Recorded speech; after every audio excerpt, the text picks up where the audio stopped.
a birth parent of 6 children, or 5 children that got adopted out. 5 girls and 1 boy.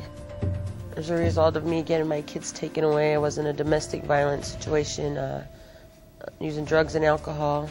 I couldn't stay away from the children's dad. He was abusive, possessive. We were never given the option of service to help in our relationship. Right from the get-go, we had court ordered to keep us apart instead of offering the right services and guiding us in the right direction to keep our family together. We were denied the right to parent our children. In the beginning, I did all the hoop jumping they required, and it still wasn't good enough. My family never had the option to take my children. Even under the federal ICWA, it was a long emotional road to getting my children home. I believe it was 4 years to the date of my termination of my parental rights. I was told that if I voluntarily signed my rights over, that my children would go to family members in North Dakota. And that didn't happen. When I signed my rights over, I had nothing to do, no say-so. My children were separated and placed with non-Indian families. I have in my heart that the state of Iowa can never take away 6 beautiful children, 5 girls and 1 boy, and I will always carry this mother and childhood bond.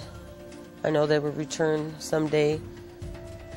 One of my daughters has made some minimal attempt to speak with me when she sees me. She has shared with me that they have changed their names. But in my hearts, they'll always be Amber and Ariana, Lauren, Precious, and Seneca. Under the federal ICWA law, my children should be with my family, a relative, a tribal family, or native family. This was not done. They are not even being taught to be proud of who they are. Their family and I should have been provided active efforts to preserve in our little native family, and this was not done. I also believe that domestic violence should not have been the reason or grounds for tearing my family apart. During the course of my involvement with DHS, I enlisted the support for the local Native children and family advocates, Frank Lemire and Connie Bear King. We had strong reasons to believe my children were being abused in foster care, but this CPS worker would not believe my children. By going through all of this with our children, my family has become involved with Sync and Rock to help our community and deal with all these issues.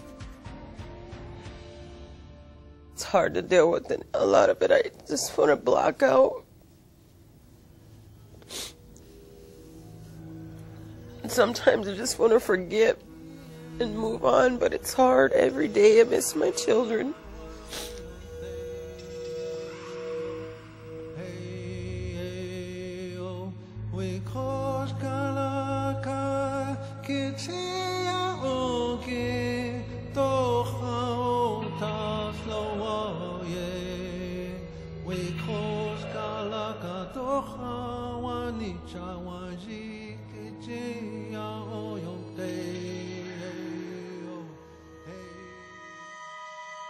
Funding provided by the Annie E. Casey Foundation.